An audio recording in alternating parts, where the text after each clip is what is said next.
He brought in, a couple guys, but for the most part, he came in by himself, and he was able to connect with everybody early on, and that's how you have an impact early, is you build trust.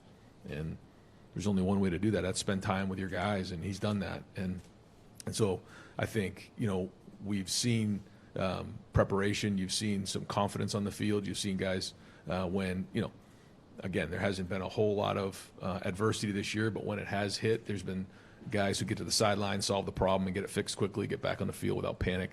I think that's because, they know when they turn to him and they turn to the coaching staff, they're going to give them answers on what exactly happened, and then go get it fixed. Not to say there wasn't that same trust in the field last year, but do you sense a different vibe or feel with Patricia and this group as maybe last year? Every year is different. Yeah, just the personality is different. We lost a whole lot of personalities on defense last year, and a whole lot of production, and a whole new group of guys came in, and so because there was just so much movement between the players, the coordinator, it was just a totally different feel and dynamic, but all within the culture of our program. And so again, I don't know how to compare it other than it's just different. When you look at James Peoples, he came into this year kind of high expectations. Obviously, things didn't go the way he wanted out of the gate. What have those conversations been like, and then to see him have that moment Saturday and kind of really start to take off here, how special? Well, I think this is another one of our younger running backs that hasn't, reached his potential yet. I think you're seeing his work ethic and his mindset really change as the season's gone on. Maybe not change, but just, really develop, in my opinion. You can see it when he's on the field. You can see the way he's practicing, and that's kind of where it starts. No, it doesn't start there. It starts with a mindset. Then it starts with how you practice, and then all of a sudden shows up in the game. And now you're starting to see him really run downhill. You're seeing him break tackles, and now he's starting to really, show what he can do. And I still think there's a lot left for James. But to your point, he stayed with it. He hasn't let, anything get in the way and discourage him, which is great. And because of that, now he's starting to play his best football when we need him the most. Yeah, you talk about senior day. It's also, for being honest, junior day for a few of you guys probably who are going to be back, top 10 projected picks. Do you have conversations with them? I mean, kind of this unstated thing that this might be it for you too, even though we're not talking about that quite yet. We have meetings during bye weeks and communicate with guys and, their sphere of influence, and try to help them the best they can to prepare them so it doesn't all just come at them at the end of the year. So they can stay focused on what matters most, and that's what's playing. But right now, it's all about football. I'm not sure what Josh Padilla's health status is this week, but given what you said about Gabe and what he's shown you, is it possible you would place 3 guards there and try to rotate 3 guys in there if they're all 3 capable of playing, or do you really want to keep that to 2? I don't know what that looks like.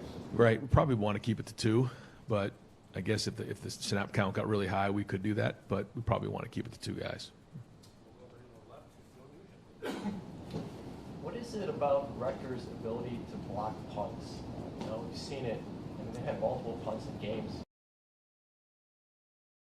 When you're a game like this. Well, they put a ton of pressure on you, and and that's felt by everybody. I think when you look at even last week when we put some pressure at the end of the half, the punter could obviously feel that and didn't maybe kick it exactly how he wanted, which led to, I think, the fact that the ball was blocked, the punt was blocked.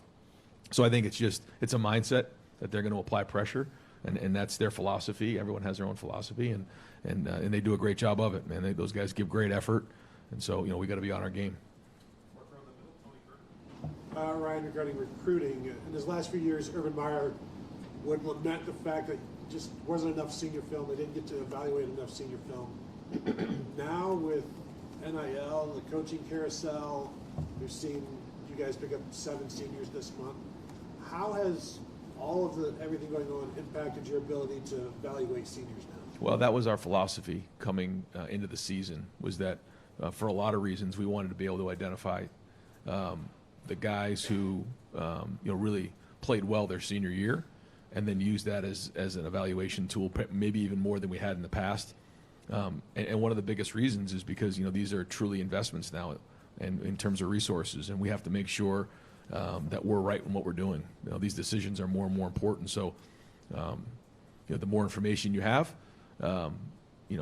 certainly it helps make every decision clearer.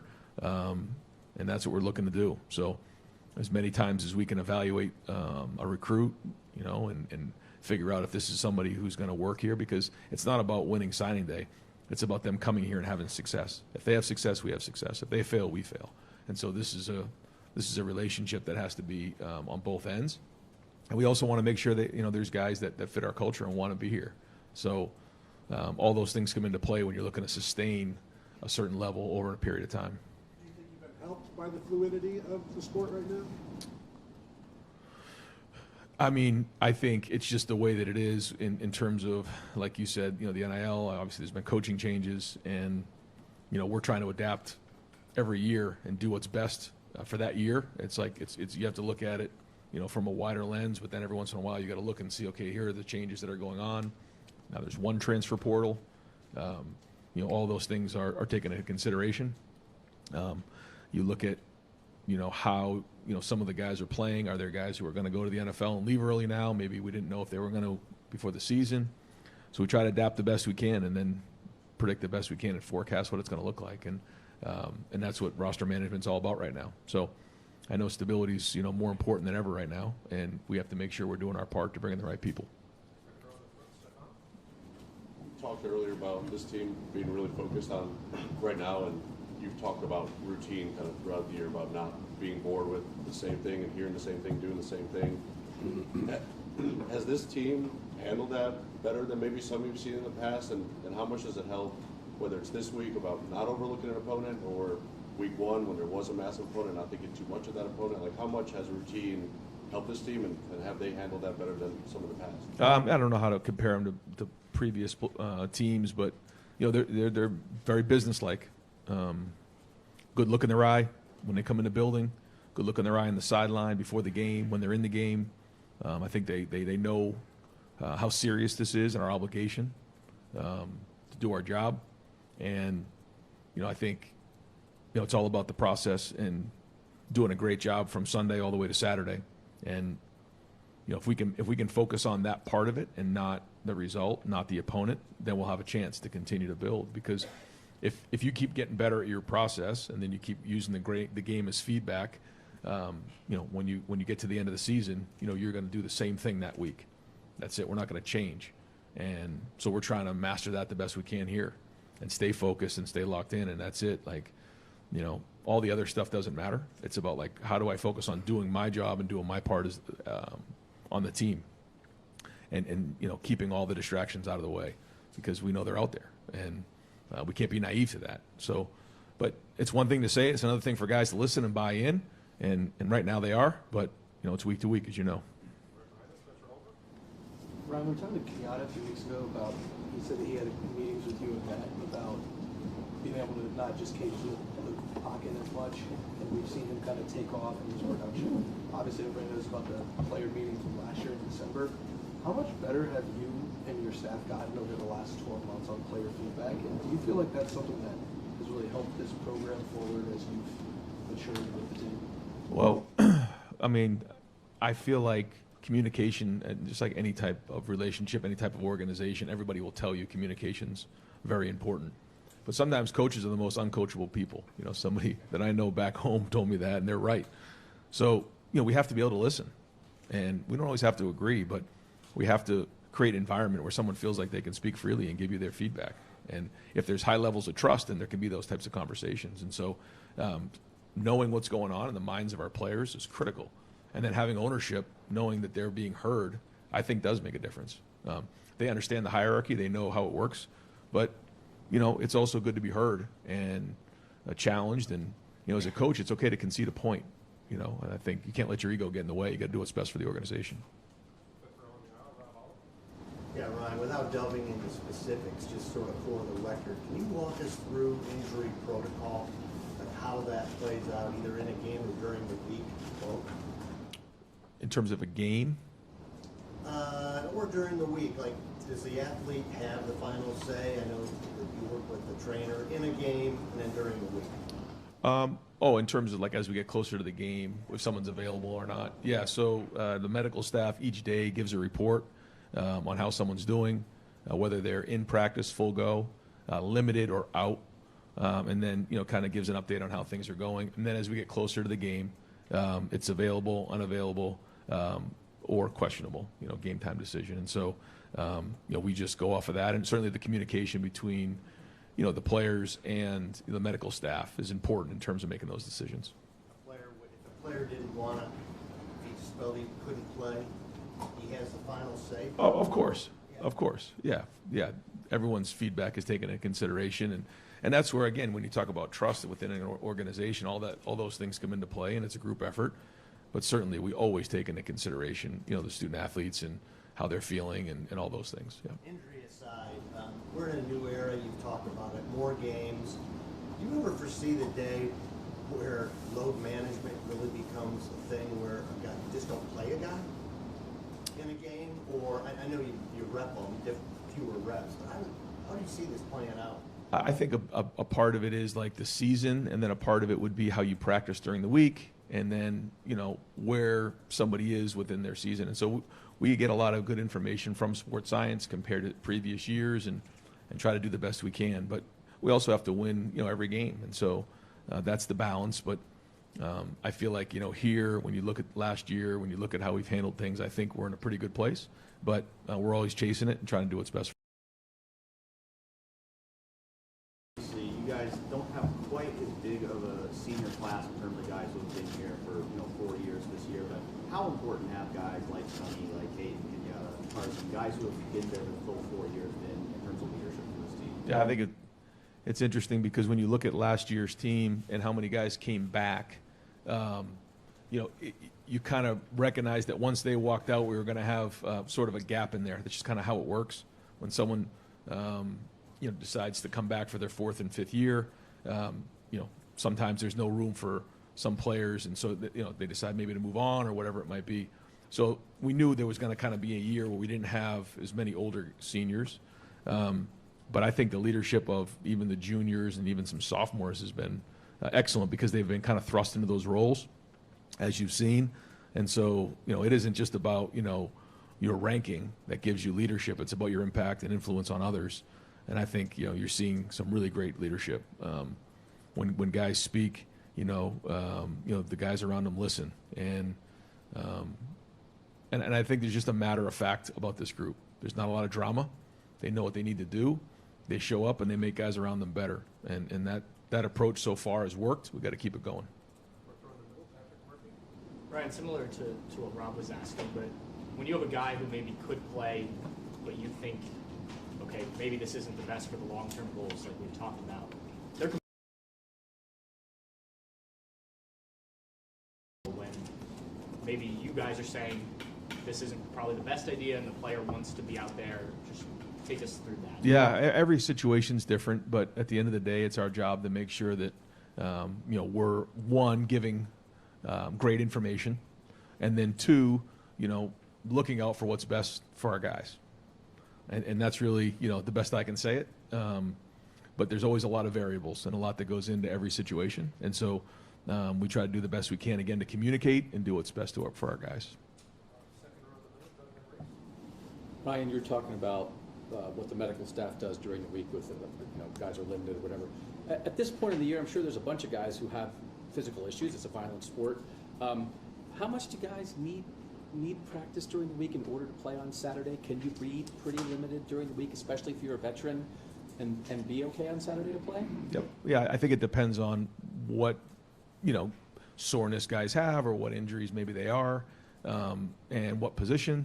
I think all those things come into consideration. And like you said, on a day like today, that we're going to have good on good. We're going to have scout periods. We're going to have indie periods. And so based on what they're dealing with, we'll adapt we've done that for years. We adapt that practice based on how they're doing.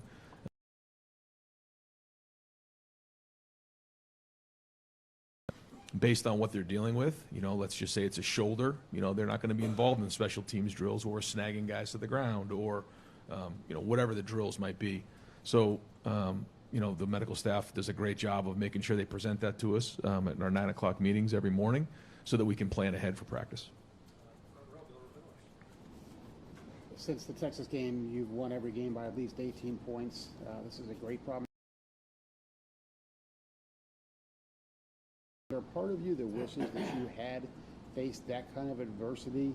And I have a hunch how you're going to answer this, but what are you doing to try to simulate that so that when you do get in those games, you're ready? I mean, I hear what you're saying, but it's like trying to worry about things that are out of your control, and it's sort of a waste of time. However, I think I mentioned to you that, we were trying to, raise the level of play in terms of a 83% grade, which is hard to do. And just so everybody understands, like, even that 3% could be a big deal. It could come down to one play in a matchup game. And so, the intensity is high. It's the coach's job to make sure everybody in the building is locked in. It's my job to make sure the coaches are locked in. And it's the position coach's job to make sure that their units are locked in and doing their job.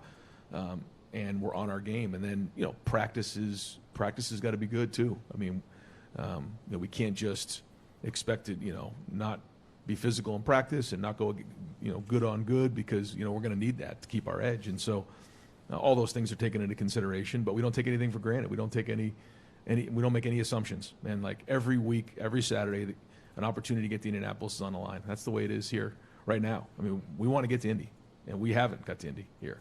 There's nobody on this team that's been to Indy right now, and they know it. And so, like, that's the edge. Wake up in the morning every day looking to reach our goals. So whoever we play, we play. This is going to be a great challenge this week. We know that. And we just watch across college football every week, and you just see, different teams, challenging each other, and we got to do our part. So we can't worry about what we can't control. And you've heard me say that before. I know it sounds boring, but it's the truth. We got to worry about what we can control. You've talked about the edginess of the team. Do you think that will serve you well when you get into that situation, and that's a reason you're not so worried about this? I'm worried about everything. That's just the way I am. It's a coach's life. He just he's always trying to figure out what's next and try to predict and forecast the best you can. And but I love our guys. I love right there. We only got 2 more in that schedule, and so if you said we were 10-0, rocking right now, I'd say let's go play. And so we're here, and so we got to be at our best. Everybody in the building. Coach, you worry about everything, as you just said. Yeah. Running game is seeing improvement. When you watch the film this week, I know it's not 100% what you want, but how did you feel about the running game after watching this game versus previous weeks? I mean, I thought there was a lot of physicality. I see Carson Hinsman had 9 knockdowns in the game. I mean, it's hard to knock a trash can down 9 times. That's a heck of a job. I thought guys were finishing downfield. There's some clips of guys finishing people out of bounds. Running backs are running through contact. People are finishing. It was a good Sunday to watch effort and physicality and fundamentals, because we know that's going to matter in the end. Yeah, there was some 83% for sure. Again, I don't want to get into it all, but yeah. And some of those guys are in the O-line, which, there's nowhere to hide in the offensive line unless maybe there's a naked or a quick screen or something like that. But other than that, like, you're graded to a high level. And Coach Bowen is very particular and critiques those guys at a high level. And so there were some guys who graded out, which is not easy to do. So credit to them in their preparation, and now we got to do it again. Just shifting gears back to high school, in the state of Ohio, they're voting to possibly bring NIL to high school football. Just your thoughts on how that could impact the sport for high school and college, bring NIL down there? Yeah, well, I think when you look at where the rest of the nation is, I think, we'll let the people who make the decisions. But I think across the country, you're seeing it's become pretty standard. And so I think if we would have said this about 10 years ago, I think all of us would have been like, no way. But here we are. We're in this phase, and I can see it obviously benefiting the student athletes, which ultimately is a great opportunity for them. Last question. Oh, thanks, Mike. I'm just zeroing in on one. After the game Saturday night, Brandon Ennis said he's seen a look in your eye after, last year after the meeting and stuff that got everything straight, but that look is still there. When you look in the mirror right now, what do you see staring back at you from the standpoint of what just has changed about your demeanor that's carrying through? Oh, I don't know. Yeah, I don't know. It's every year, every game, you learn, you try to grow, you try to get better, you try to recognize the things that need to get done to do your job. We all have an obligation, and yeah, I mean, just surround yourself with great people and go as hard as you possibly can and push, and that's it. And so, no, I mean, I can't sit here, I tell you I know any different. how I act or anything like that based on week to week. I try to be as consistent as I can, and try to push the guys and try to give them as much information as I can on what's coming next and forecast what that week needs to look like and where we're going with the season, and try to put the guys in the best position to be successful. That's it. And I think the one thing that these guys can recognize is that there's a lot of buy-in. They know that, if you buy into what we're doing, if you believe in what you're doing, you're going to see the results. And that's important. And I think everybody in the building feels that way when they walk into Woody. And that's a good sign for a leader. But again, like it is, it's week to week, and we got to keep bringing it. When you eyeball guys before a game, like you said, you look into their eyes, you see that. What's the telltale sign there? Well, I think eyes lead to the soul, man. You look at someone's eyes, you know exactly what's going on. And that mindset starts with how you look. And someone told me that, and I agree with it. And so you can tell exactly, what you're dealing with when you look somebody in the eye. And, I watch a sideline, I watch the TV copies, I watch everything just to see what the look in everybody's eye is. And I think when you look at our guys, there's a certain business about them, and that's the way we're going to play the game. Coach, thank you. Thanks, guys.